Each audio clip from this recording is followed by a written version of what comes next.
প্রথম দেখায় যে কারো মনে হতে পারে যেন কোনো বিয়ের আয়োজন চলছে, তবে এটি কোনো বিয়ের দৃশ্য নয়। দীর্ঘ ২৫ বছর ধরে এলাকার মসজিদে ইমামতি করা মাওলানা আবুল হোসেনের বিদায় উপলক্ষে করা হয়েছে এই মহা আয়োজন। বিভিন্ন মসজিদে দীর্ঘ ৪১ বছর ইমামতি শেষে এখন নিজে থেকে অবসর নিতে চান প্রবীণ এই ইমাম।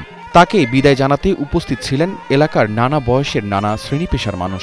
এই যে যুবকেরা এত পরিশ্রম মেহরবান করে তারা যে আমার ইজ্জত করছে, আমি কি করতে পারি? আমি অন্তর থেকে দোয়া করে যে তারা যে আল্লাহ দুনিয়া এবং আখিরাতে ইজ্জত দান করে। দীর্ঘ ৪১ বছর ইমামতি জীবনে কুমিল্লার দেবিদ্বার উপজেলার খয়রাবাদ বাইতুল নূর জামে মসজিদে ২৫ বছর ইমামতি করেছেন ইমাম মাওলানা আবুল হোসেন। তার এই দীর্ঘ কর্মজীবনে তিনি কাজ করেছেন ইমাম হিসেবে, শিক্ষক হিসেবে, আবার কখনো যুবকদের পথপ্রদর্শক হিসেবে। সৎ উপদেশ, নম্র ব্যবহার ও ভালো কাজের মাধ্যমে এলাকাবাসীর মন জয় করে নিয়েছিলেন প্রবীণ এই ইমাম। আসলে এই ধরনের বিদায় অনুষ্ঠান খুব সচরাচর হয় না এবং ওনার সাথে কিন্তু আমাদের একটা আত্মার সম্পর্ক, যেহেতু উনি দীর্ঘদিন ছিল, তো এই কারণে হচ্ছে আমরা কিন্তু আবেগ আপ্লুত। কারণ হচ্ছে যে হুজুরের যে দীর্ঘদিনের উপস্থিতি, আমরা কিন্তু এখন সবাই এটা আসলে অনুভব করি যে আসলে হুজুরের বয়স হয়ে গেছে, তারপর তার বিদায় নিতে হবে। কিন্তু আমাদের কাছে কিন্তু খুবই দুঃখ লাগতেছে এবং কষ্ট লাগতেছে যে হুজুর এভাবে আসলে আমাদের কাছ থেকে চলে যাচ্ছে। উনি দীর্ঘদিন ২৫ বছর উপরে মেবি ৩০ বছর এখানে ইমামতি করছে। এই ৩০ বছর ইমামতি করতে যায় উনি আমাদের এই এলাকাতে, আমাদের বাড়ির, সমাজের সবার সাথে একটা সুন্দর সুসম্পর্ক উনি বজাইছিল। বিদায় বেলায় সবার চোখে নিজের জন্য সম্মান ও অতলস্পর্শী ভালোবাসা দেখে আবেগ আপ্লুত হয়ে পড়েন ইমাম আবুল হোসেন। স্মরণ করেন মসজিদে কাটানো গত ২৫ বছরের অজস্র স্মৃতির কথা। এটা তো মনে করেন আমার তো এটা সমাজ, আমি যুবক রাস্তায় চলছি, কখন যে বিদেশ হয়ে যায় সবার সামনের থেকে, এই জন্য আমার অন্তরে দুঃখ লাগতেছে আর কি, যে এটা তো বিদায়ী অনুষ্ঠান। এটা কি অনুষ্ঠান?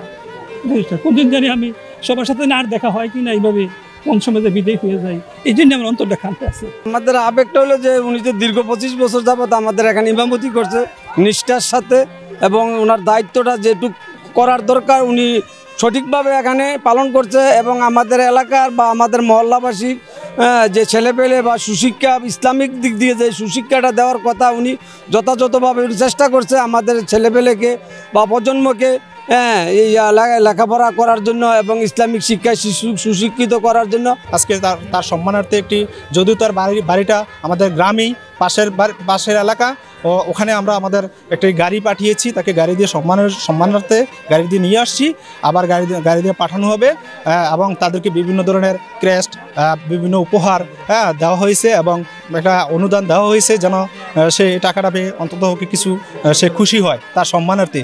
এই জন্য আমরা এই ইমামকে এই সম্মান দিয়েছি আর কি। মসজিদ প্রাঙ্গণে সংবর্ধনার এই আয়োজন করে গ্রামের তরুণদের যুবশক্তি ফাউন্ডেশন নামের একটি সামাজিক সংগঠন।